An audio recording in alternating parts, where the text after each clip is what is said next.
Pemirsa, Anda menyaksikan News Update pukul 13 waktu Indonesia Barat. Hari ini Pengadilan Tata Usaha Negara menggelar sidang putusan sengketa Partai Golkar. Untuk informasi selengkapnya kita bergabung dengan reporter Priscila Dahuan dan juru kamera Ricky Rusdiana di Pengadilan Tata Usaha Negara.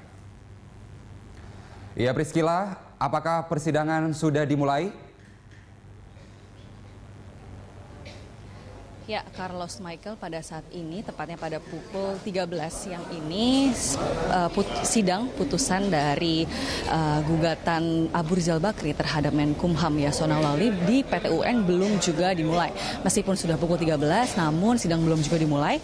Namun bisa kami sampaikan bahwa sejak tadi sudah banyak beberapa tokoh dari kedua kubu yang datang ke PT UN ini. Yang pertama misalnya dari kuasa hukum dari Abu Rizal Bakri, yakni Yusril Iza Mahendra, dan juga Wakil Ketua Umum versi Munas Bali, Nurdin Halid, dan juga ada dari kuasa hukum dari kubu Agung Laksono, yakni Oce Kaligis juga sudah hadir, dan juga ada Aziz Samsudin.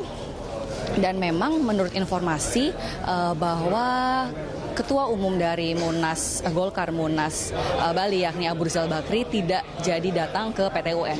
Namun Ketua Umum dari kubu Munas Ancol, yakni Agung Laksono, juga baru saja hadir di PT UN ini.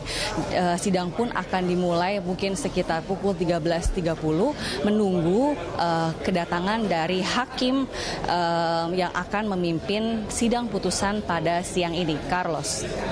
Ada kehadiran dari Agung Laksono, kemudian dua pihak kuasa hukum sudah ada. Bagaimana tanggapan kedua kubu, Priscila, dalam menghadapi sidang yang akan dilangsungkan sesaat lagi? Ya Carlos, cukup menarik bahwa kedua kubu yang sudah datang ke PT UN ini, misalnya dari Oce Kaligis maupun dari perwakilan dari kubu Munas Bali, juga sama-sama menyatakan bahwa mereka optimistis akan menang. Misalnya dari kubu Munas Ancol, yakni Oce Kaligis, ia mengatakan bahwa ia yakin bahwa hakim tidak akan mengabulkan permohonan dari kubu Munas Bali.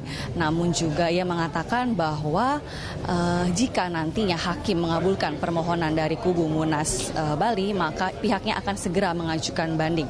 Sementara itu dari pihak kubu Munas Bali, yakni ARB yang diwakili oleh Yusril, ia mengatakan bahwa ia sangat yakin hakim akan mengabulkan gugatannya. Dan untuk lebih jelasnya, kita akan langsung menyaksikan pernyataan dari kuasa hukum dari kubu Munas Bali, Yusril Iza Mahendra, berikut ini. Insya Allah saya yakin bahwa hari ini Allah akan menunjukkan kebenaran. Kenapa? Karena Munas Bali itu tidak ada celah sedikit pun untuk tidak dinyatakan sebagai sebuah munas yang sah. Sebaliknya, munas tempat lain sama sekali tidak punya alasan sedikit pun untuk disahkan. Oleh karena itu kami yakin, jadi bukan soal optimis dan tidak optimis, tapi ini soal keyakinan bahwa berdasarkan fakta-fakta hukum, bukti-bukti yang telah kita sampaikan dalam forum persidangan sampai sidang yang terakhir, insya Allah kami dari peserta Munas Bali yang memimpin sidang Munas Bali yakin sekali insya Allah hari ini kebenaran akan terungkap. Inti persoalannya adalah apakah Mahkamah Partai Golkar itu mengambil keputusan atau tidak. Nah, atas dasar itulah Menkumham kemudian menerbitkan surat keputusan melakukan pengakuan terhadap DPP Golkar kubu Agung Laksono dari Munas Ancol. Nah, kita akan mempersoalkan bahwa Mahkamah Partai Golkar tidak pernah mengambil keputusan seperti itu. Itulah sebenarnya inti persidangan ini. Nah, kalau tergugat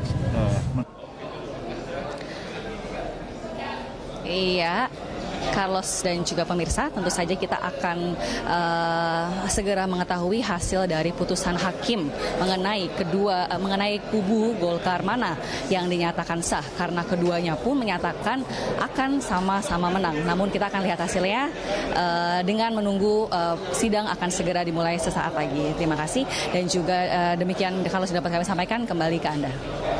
Ya baik, kita terus menunggu update dari PT UN Jakarta dan kita akan melihat apakah konflik Golkar akan berhenti sampai di sini, apakah akan berlanjut. Terima kasih Cila, pemirsa, reporter Priscila Dahuan dan juru kamera Riki Rusdiana melaporkan langsung dari Pengadilan Tata Usaha Negara Jakarta.